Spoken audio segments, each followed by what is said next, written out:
ನನಗೂ ತುಂಬ ಪ್ರಶ್ನೆಗಳು ಬರ್ತಾ ಇದೆ. ಅಂದರೆ ಕ್ರೌಡು ತುಂಬ ದೊಡ್ಡದಾಗುತ್ತಲ್ಲ, ಹೆಂಗೆ ಏನು ಎತ್ತ ಅಂತ. ಅದಕ್ಕೇ ಅಭಿಮಾನಿಗಳಿಗೇ ಸಪ್ರೇಟ್ ವ್ಯವಸ್ಥೆ ಮಾಡಿದ್ವಿ. ಈಗ ಧ್ರುವ ಅವ್ರು ಹೇಳ್ದಂಗೆ ಎಕ್ಸಿಬಿಷನ್ ಗ್ರೌಂಡ್ ಮೈನ್ ಎಂಟ್ರೆನ್ಸ್ ಏನಿದೆ, ನಾವು ಎಕ್ಸಿಬಿಷನ್ಗೆ ನಾವು ಎಂಟ್ರ್ ಆಗ್ತೀವಲ್ಲ, ಸೊ ಅಭಿಮಾನಿಗಳೆಲ್ಲರೂ ದೊಡ್ಡಕೆರೆ ಮೈದಾನದಲ್ಲಿ ಅವರ ಪಾರ್ಕಿಂಗ್ನ ಮಾಡಿ ಅವರು ಎಕ್ಸಿಬಿಷನ್ ಗ್ರೌಂಡು ಮೈನ್ ಎಂಟ್ರೆನ್ಸಿಂದನೇ ಅವ್ರು ಎಂಟ್ರ್ ಆಗ್ಬೋದು. ಬಂದರೆ ಅವರು ವಿದ್ಯಾಪತಿ ದ್ವಾರನ ಫಾಲೋ ಮಾಡ್ಕೊಬಂದರೆ ಸೀದಾ ಸ್ಟೇಜ್ವರೆಗೂ ಕರ್ಕೊಬಂದು ಅಲ್ಲಿಂದ ಅವ್ರಿಗೆ ನಮಗೆ ವಿಶ್ ಮಾಡ್ಬೋದು. ಸ್ಟೇಜ್ ಹತ್ರದವರೆಗೂ ಬರುತ್ತೆ, ಅಲ್ಲಿಂದ ಅವ್ರು ಊಟಕ್ಕೆ ಹೋಗ್ಬೋದು. ಆ ಥರದ್ದು ಅಭಿಮಾನಿಗಳಿಗೆ ಕಂಪ್ಲೀಟಾಗಿ ವ್ಯವಸ್ಥೆ ಆಗಿದೆ. ಇನ್ನು ಬೇರೆ ಎಲ್ಲರೂ ಬರ್ತಿರೋಂಥ ಬೇರೆ ಎಲ್ಲ ಅತಿಥಿಗಳಿಗೂ ಅವ್ರಿಗೂ ಎಕ್ಸಿಬಿಷನ್ ಗ್ರೌಂಡಲ್ಲೇ ಇನ್ನೂ 2 ಗೇಟ್ ಇದೆ. ವೆಹಿಕಲ್ಸ್ ಪಾರ್ಕಿಂಗು ಎಲ್ಲದಕ್ಕೂ ಈ ಕಡೆ ನಮ್ಮ M G road gate entrance ಕೂಡ ಇದೆ, ಇನ್ನೊಂದು ನಮ್ಮ ಝೂ ಕಡೆಯಿಂದ ಇರೋ ಗೇಟ್ ಕೂಡ ಇದೆ. ಆ್ಯಂಡ್ ಅಲ್ಲಿ ಪಾರ್ಕಿಂಗು ತುಂಬ ದೊಡ್ಡದಾಗಿದೆ. ಸೊ ಅವರೆಲ್ಲರೂ ಅಲ್ಲಿ ಬಂದು ಪಾರ್ಕ್ ಮಾಡಿ ಒಳಗೆ ಬರ್ಬೋದು. ಒನ್ಸ್ ಅಗೇನ್ ಅವ್ರುಗಳಿಗೂ ನೀಟಾಗಿ ಅವ್ರ ಗೇಟ್ಗೆ ಡೈರೆಕ್ಷನ್ಸ್ ಎಲ್ಲ ಇದ್ದೇ ಇರುತ್ತೆ. ಸೊ ಸಪ್ರೇಟಾಗಿ ಪ್ಲ್ಯಾನ್ ಆಗೋಗಿದೆ. ಎಲ್ರಿಗೂ ಊಟದ ವ್ಯವಸ್ಥೆ ಆಗಿದೆ. ಸೊ ನೀಟಾಗಿ ಈಗ ಧ್ರುವ ಈವೆಂಟ್ಸ್ ಅಂತಿದ್ದಂಗೆ ನಮ್ಮ ಯಶೋರ್ ಮದುವೆಯಿಂದ ಹಿಡಿದು ಶಿವಣ್ಣ ಮಗಳ ಮದುವೆಯಿಂದ ಹಿಡಿದು ಎಲ್ಲದನ್ನೂ ಧ್ರುವನೇ ಮಾಡಿದರು. ಈಗ ರೀಸೆಂಟಾಗಿ ಭೈರತಿಯವರ ಮನೆ ಮದುವೆ ಕೂಡ, ನಮ್ಮ ಜಯಮಲಾ ಮೇಡಮ್ ಅವರ ಮದುವೆ ಕೂಡ ಎಲ್ಲದೂ ಧ್ರುವ ಅವ್ರು ಮಾಡಿದರು. ಸೊ ಈ ಥರದನ್ನು ಹ್ಯಾಂಡ್ಲ್ ಮಾಡಿ ಅವ್ರಿಗೆ ಅಭ್ಯಾಸ ಇದೆ. ಹಂಗಾಗಿ ಈಸ್ ಟೇಕಿಂಗ್ ಕೇರ್. ಜೊತೆಗೆ ಎಲ್ಲ ಫ್ರೆಂಡ್ಸು ನಿಂತಿದ್ದಾರೆ. ನನ್ನ ಮೈಸೂರಿನ ಫ್ರೆಂಡ್ಸ್ ಇರಲಿ, ಇಲ್ಲ ಹರ್ಷ, ಚಂದನ್, ವಿವೇಕ್ ಎಲ್ಲರೂ ಇದ್ದಾರೆ. ಆ್ಯಂಡ್ ಇನ್ನು ನನ್ನ ಬೇರೆ ಎಲ್ಲ ನನ್ನ ಚಿತ್ರರಂಗದ ಗೆಳೆಯರಿಂದ ಹಿಡಿದು ಎಲ್ಲರೂ ಪ್ಲ್ಯಾನಿಂಗಲ್ಲಿ ಇನ್ವಾಲ್ವ್ ಆಗಿದ್ದಾರೆ. ಆ್ಯಂಡ್ ಎಲ್ಲರೂ ಕರೆಕ್ಟಾಗಿ ಪ್ಲ್ಯಾನ್ ಮಾಡ್ಕೊಂಡಿದ್ದಾರೆ. ಅತಿಥಿಗಳನ್ನ ರಿಸೀವ್ ಮಾಡ್ಕೊಳ್ಳೋದ್ರಿಂದ ಹಿಡಿದು ಫ್ಯಾನ್ಸ್ ಏರಿಯಾದಲ್ಲಿ ಏನೇನು ಇರಬೇಕು, ಏನೇನು ಇರಬಾರ್ದು ಎಲ್ಲದನ್ನೂ ಪ್ಲ್ಯಾನ್ ಆಗಿದೆ. ಸೊ ಹಾಗಾಗಿ ಆರಾಮಾಗಿ ಒಂದು ಯಾರಾದ್ರೂ ಬಂದು ಆರಾಮಾಗಿ ಈವೆಂಟ್ನ ನೋಡಿ ಆರಾಮಾಗಿ ಖುಷಿಯಾಗಿ ಆಚೆ ಹೋಗ್ಬೋದು. ಬಹುತೇಕ ಸೆಲೆಬ್ರಿಟಿಗಳು ಬೆಂಗಳೂರಲ್ಲೇ ಮದುವೆ ಆಗ್ತಾರೆ. ನೀವು ಮೈಸೂರಲ್ಲೇ Mysuru I am more connected to ಮೈಸೂರಲ್ಲ. ನಾನು ಓದಿದ್ದು ಬೆಳೆದಿದ್ದು ಎಲ್ಲ ಇಲ್ಲೇ. ಇದೇ ಮರಿಮಲ್ಲಪ್ಪ ಕಾಲೇಜು, ಇದೇ SGC, ಇದೇ ಇನ್ಫೋಸಿಸು, ಇದೇ ನಮ್ಮ ರಂಗಾಯಣ ಕ್ಯಾಂಪಸ್ಸಲ್ಲಿ, ಇದೇ ನಮ್ಮ GPR ರಂಗತಂಡ, ನನ್ನ ಫ್ರೆಂಡ್ಸು, ನನ್ನ ಬಳಗ ಎಲ್ಲ ಜಾಸ್ತಿ ಇಲ್ಲೇ ಇರೋದು. ಅಥವಾ ನನ್ನ ಮೊದಲನೇ ಸಿನಿಮಾ ರಿಲೀಸ್ ಆದಾಗಲೂ ನಾನು ಮೊದಲು ಇಲ್ಲಿಗೆ ಬಂದಿದ್ದು. So Mysuru I am more connected. ಅದು ಮೈಸೂರಲ್ಲಿ ಬೆಳೆದಿರೋರು ಯಾರಿಗಾದರೂ ಮೈಸೂರು ಅನ್ನೋದೊಂದು ಎಮೋಷನ್ ಅದು. ಆ್ಯಂಡ್ ನನ್ನ ಬದುಕು, ನನ್ನ ಕೆರಿಯರು ಎಲ್ಲದೂ ಶುರುವಾಗಿದ್ದು ಮೈಸೂರಲ್ಲಿ. ಸೊ ನಾನು ಈ ಬದುಕು ಕಟ್ಕೊಂಡಿದ್ದೀನಿ ಅಂದರೆ ಅದಕ್ಕೆ ಮೈಸೂರು ಬಹಳ ದೊಡ್ಡ ರೋಲ್ ಪ್ಲೇ ಮಾಡುತ್ತೆ. ಮೈಸೂರಿನ ಪರಿಸರ ಭಾಳ ದೊಡ್ಡ ರೋಲ್ ಪ್ಲೇ ಮಾಡುತ್ತೆ. ಹಾಗಾಗಿ ಇದು ಕೂಡ ಮೈಸೂರಲ್ಲೇ ಶುರುವಾಗಲಿ ಅಂತ ಅಷ್ಟೆ. ಏನಿಲ್ಲ, ಈಗ ನೋಡಿ ಆಲ್ರೆಡಿ ಈಗ 1-1.5 ಗಂಟೆ. ಸೊ ಆರಾಮಾಗಿ ಮೈಸೂರಿಗೆ ಬಂದು ಹೋಗ್ತಾನೆ ಇರ್ತೀವಿ.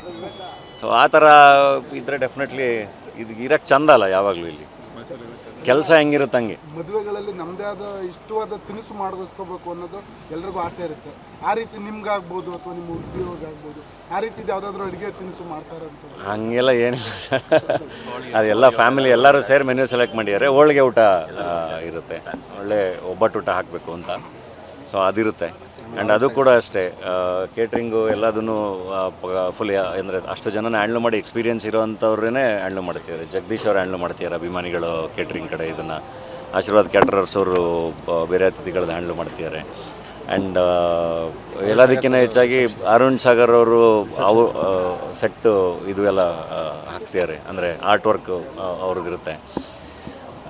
ಅಂದರೆ ಎಲ್ಲ ಸ್ನೇಹಿತರು, ಇವನ್ ಧ್ರುವ ಅವರು ಕೂಡ ಒಳ್ಳೆ ಫ್ರೆಂಡು. ಎಲ್ಲ ಸ್ನೇಹಿತರು ಸೇರ್ಕೊಂಡು ಇಲ್ಲ ಹಿಂಗೆ ಮಾಡೋಣ ಅಂತ. ಏಕೆಂದರೆ ನಾನು ಫಸ್ಟು ಶುರು ಮಾಡಿದ್ದು ಇಲ್ಲ, ನಾನು ಸಿಂಪಲಾಗಿ ರಿಜಿಸ್ಟರ್ ಮ್ಯಾರೇಜ್ ಆಗ್ಬಿಡ್ತೀನಿ ಅಂತ ಶುರು ಮಾಡಿದೆ. ಬಟ್ ಅದು ಮನೆಯವರಿಂದ ಹಿಡಿದು ಸ್ನೇಹಿತರಿಂದ ಹಿಡಿದು ಎಲ್ಲರೂ ಇಲ್ಲ, ಹಂಗೆ ಆಗಲ್ಲ, ಮತ್ತು ಸಪ್ರೇಟಾಗಿ ಸಾಕಷ್ಟು ಈವೆಂಟ್ಸ್ಗಳು ಮಾಡಬೇಕಾಗುತ್ತೆ, ಒಂದೇ ಕಡೆ ಮಾಡ್ಬೋಣ. ಆ್ಯಂಡ್ ಫ್ಯಾನ್ಸ್ಗಳಿಗಂತೂ ನಾವು ಸಪ್ರೇಟಾಗಿ ಈವೆಂಟ್ ಮಾಡಲೇಬೇಕಿತ್ತು. ಸೊ ಅವ್ರಿಗೂ ಒಂದೇ ಕಡೆ ಮಾಡೋಣ. ಸೊ ದಟ್ ಅವರು ಅದೊಂದು ಸೆಲೆಬ್ರೇಷನ್ದು ಭಾಗ ಆದರೆ ಅವರು ಆ್ಯಂಡ್ ನಂದು ಆಸೆ ಕೂಡ ಅದೇ ಆಗಿತ್ತು, ಫ್ಯಾನ್ಸ್ ಮುಂದೆ ಆಗಬೇಕು ಅನ್ನೋದು. ಸೊ ಅದೆಲ್ಲದು ಆಗ್ತಾ ಇದೆ. ಎಲ್ಲರಿಗೂ ಕರೆದಿದ್ದೀವಿ. ಎಲ್ಲರಿಗೂ ಕರೆದಿದ್ದೀವಿ. ಎಲ್ಲ ಕಡೆಯಿಂದ ಫ್ರೆಂಡ್ಸ್ ಬರ್ತಿದ್ದಾರೆ. ನನ್ನ ಜರ್ಮನ್ ಡೈರೆಕ್ಟ್ರು ನನ್ನ ಫ್ರೆಂಡ್ ಬರ್ತಿದ್ದಾರೆ. ನನ್ನ ಫ್ರೆಂಡ್ಸ್ ದುಬೈ US ಅಲ್ಲಿರೋರು ಎಲ್ಲರೂ ಬರ್ತಿದ್ದಾರೆ. ಸೊ ಎಲ್ಲರೂ ಬರ್ತಿದ್ದಾರೆ. ಈಗ ನಮ್ಮ ರಂಗಭೂಮಿ ಫ್ರೆಂಡ್ಸು ಬಾದಲ್ ನಂಜುಂಡ ಸ್ವಾಮಿ ನನ್ನ ಪರವಾಗಿ ಮೈಸೂರಲ್ಲೆಲ್ಲ ಭಾಳ ಇನ್ವಿಟೇಷನ್ ಕೊಟ್ಕೊಂಡು ಸೊ ಬಾದಲ್ಲು ಹಂಗೆ ಅಂದರೆ ಎಲ್ಲ ರಂಗಭೂಮಿ ಫ್ರೆಂಡ್ಸಿಂದ ಹಿಡಿದು ಈಗ ನನ್ನ ಮೈಸೂರಿನ ಮೀಡಿಯಾ ಫ್ರೆಂಡ್ಸಿಂದ ಹಿಡಿದು ಸಿನಿಮಾ ಫ್ರೆಂಡ್ಸಿಂದ ಹಿಡಿದು ಎಲ್ಲ ಬಳಗನೂ ಕೆಲಸ ಮಾಡ್ತಿದ್ದೆ. And at the same time ನಂದು ಗೆಳೆಯರ ಬಳಗ ತುಂಬ ದೊಡ್ಡದಿದೆ. ಎಲ್ಲ ಕಡೆಯಿಂದನೂ ಫ್ರೆಂಡ್ಸ್ ಬರ್ತಿದ್ದಾರೆ.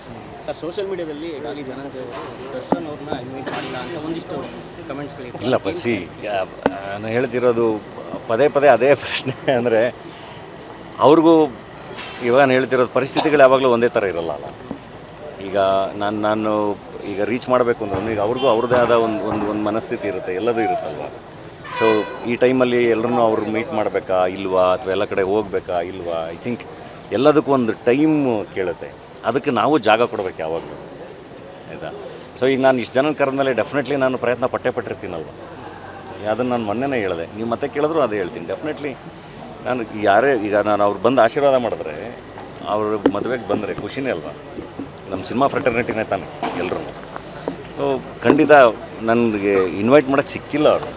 ಆ್ಯಂಡ್ ಐ ಕ್ಯಾನ್ ಅಂಡರ್ಸ್ಟ್ಯಾಂಡ್, ಎಲ್ಲದಕ್ಕೂ ಒಂದು ಟೈಮ್ ಬೇಕಲ್ವ. ಯಾವುದೇ ಒಂದೊಂದು ಸಿಚುವೇಶನ್ಗಳು ಒಂದೇ ಥರ ಇರಲ್ಲ. ಈ ಟೇಕ್ಸ್ ಟೈಮ್, ಎಲ್ಲದು ಆಗುತ್ತೆ. ಹತ್ರ ಮನೆಗೆ ಟೆನ್ಷನ್ ಆಗ್ತದೆ. ಟೆನ್ಷನ್ ಏನಿಲ್ಲ ಸರ್, ಖುಷಿ. ಎಲ್ಲರೂ ಬಂದು ಈವೆಂಟ್ ಎಲ್ಲ ಚೆನ್ನಾಗಾಗಿ ಎಲ್ಲರೂ ಖುಷಿಯಾಗಿ, ಅಂದರೆ ಎಲ್ಲರೂ ಬಂದು ಆಶೀರ್ವಾದ ಮಾಡಿ ಖುಷಿಯಾಗಿ ಹೋದರೆ ಒಂದು ಒಳ್ಳೆ ಮೆಮೊರಿ ಬದುಕಿಗೆ ಆಗುತ್ತೆ. ತುಂಬ ಖುಷಿ ಇದೆ ಅಂತ ಅನ್ಸುತ್ತೆ. ಡೆಫಿನೆಟ್ಲಿ ಒಂದು ಒಳ್ಳೆ ಪಾರ್ಟ್ನರ್ ಸಿಕ್ಕಿದಾಗ ಅದೊಂದು ಖುಷಿ ಇರುತ್ತೆ ಯಾವಾಗಲೂ.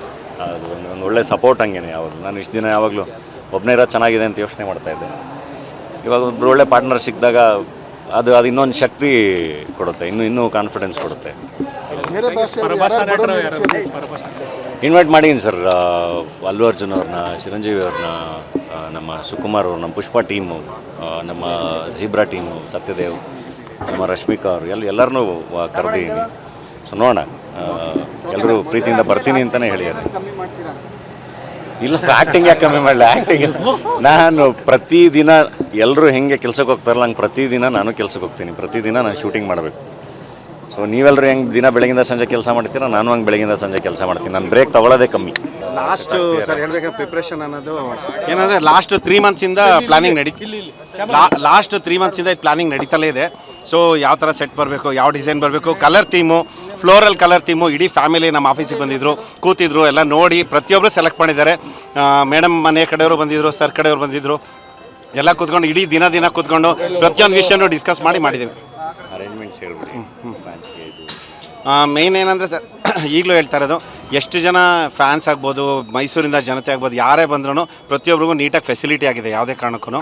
ಸೊ ಆರಾಮಾಗಿ ಬರ್ಬೋದು, ಎಂಜಾಯ್ ಮಾಡ್ಬೋದು. ಇದೇನಂದರೆ ಒಂದು ಸಂಭ್ರಮ ಇದು. ಸೊ ಬಂದು ಎಂಜಾಯ್ ಮಾಡ್ಬೋದು, ನೂಕ್ಲಟ ಆಗಲಿ ಯಾವುದು ಏನೂ ಇರೋಲ್ಲ.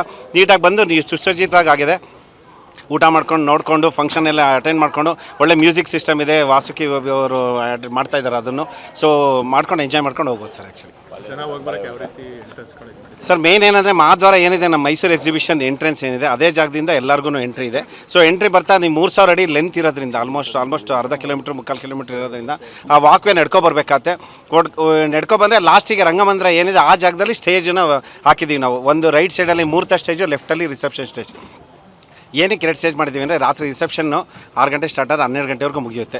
ಬೆಳಗ್ಗೆ ಮುಹೂರ್ತ ಬೇಗ ಅರ್ಲಿ ಮಾರ್ನಿಂಗ್ ಇರೋದ್ರಿಂದ ಸೊ ರಾತ್ರಿ ಮಾಡಿ ಸೆಟಪ್ಪಲ್ಲೇ ಮುಹೂರ್ತ ಮಾಡೋಕ್ಕಲ್ಲ. ಅಂದರೆ ಮುಹೂರ್ತ ಸೆಟಪ್ ಅಲ್ಲೇ ದೇವಸ್ಥಾನ ಥೀಮಲ್ಲಿ ರೈಟ್ ಸೈಡಲ್ಲಿ ಮಾಡಿ ಇಟ್ಬಿಟ್ಟಿದ್ದೀವಿ. ಅಂದರೆ ಚಾಮುಂಡೇಶ್ವರಿ ಅಮ್ಮಂದು ಗೋಪುರ ಏನಿದೆ ಅದೇ ಥರ ಒಂದು ಡಿಸೈನ್ ಪ್ಲ್ಯಾನ್ ಮಾಡ್ಕೊಂಡೆಲ್ಲ ಮಾಡಿದ್ದೀವಿ ಅದಕ್ಕೆ ರೈಟ್ ಸೈಡಲ್ಲಿ.